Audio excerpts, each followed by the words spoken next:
ការបង្កើតរូបភាពឬក៏ generate image ដែលប្រើប្រាស់ ChatGPT ជាមួយនឹង theme ថ្មីតុក្កតាគេហៅថា Ghibli គឺកំពុងតែមានការល្បីខ្លាំងមែនទែននៅតាមប្រព័ន្ធអ៊ីនធឺណិតប៉ុន្តែជាមួយនឹងការអាប់ដេតថ្មីរបស់ ChatGPT ក្នុងការអាចបង្កើតរូបភាពបានស្អាតបានល្អជាងមុននេះគឺមាន theme តុក្កតាជាច្រើនទៀតដែលខ្ញុំគិតថាវាលយខ្លាំងមែនទែនដែលខ្ញុំនឹងប្រាប់អ្នកគ្នានៅក្នុងវីដេអូនេះហើយអ្នកគ្នាមើលដល់ចុងវីដេអូសម្រាប់អ្នកដែលអត់ទាន់ដឹងថាធ្វើម៉េចទើបយើងអាចបង្កើតឬក៏ generate រូបភាពតុក្កតាទាំងអស់ហ្នឹងបានអញ្ចឹងនេះគឺជារូបភាពដើមដែលខ្ញុំនឹងឲ្យ ChatGPT វាបង្កើតជារូបភាពតុក្កតាផ្សេងៗមានច្រើន mode ខ្លាំងមែនតើអ្នកគ្នាអញ្ចឹងទី1គឺខ្ញុំ generate បែបរូបភាពគេហៅថា theme Pixar ទី2គឺខ្ញុំ generate រូបភាពតាមបែប mode ឬក៏ theme Minecraft ទី3គឺបែប manga អ្នកដែល fan manga ដឹងតែស្រឡាញ់ហ្មងទី4គឺខ្ញុំ generate បែប mode knitted toy ដែលមើលមកលក្ខណៈដូចយើងចាក់អំបោះដេរអញ្ចឹងណាទី5អានេះ favorite របស់ខ្ញុំមួយដែរគឺ mode ឬក៏ theme caricature ដែលវារបៀបថាបញ្ចេញមករូបភាពតួអង្គហ្នឹងគឺក្បាលធំទី6គឺបែប Lego បាទស្អាតម្យ៉ាងទី7គឺបែប 3D cartoon អានេះមើលមកលក្ខណៈថាអ្វីដែលខ្ញុំចង់បង្កើតយូរជាមួយនឹង AI ប៉ុន្តែឥឡូវគឺងាយស្រួលមែនតើជាមួយនឹង ChatGPT ថ្មី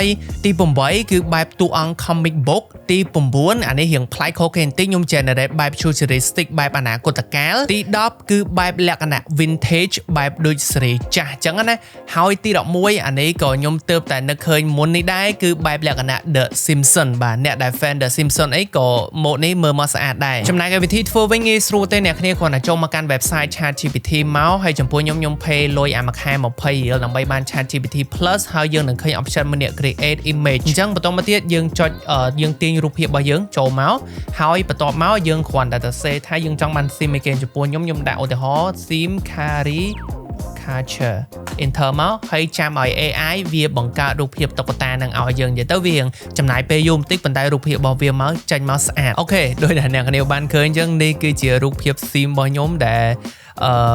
ChatGPT បាន generate មកបើយើងស្រឡាញ់យើងគ្រាន់តែចុចអានេះមកវានឹង download ហើយ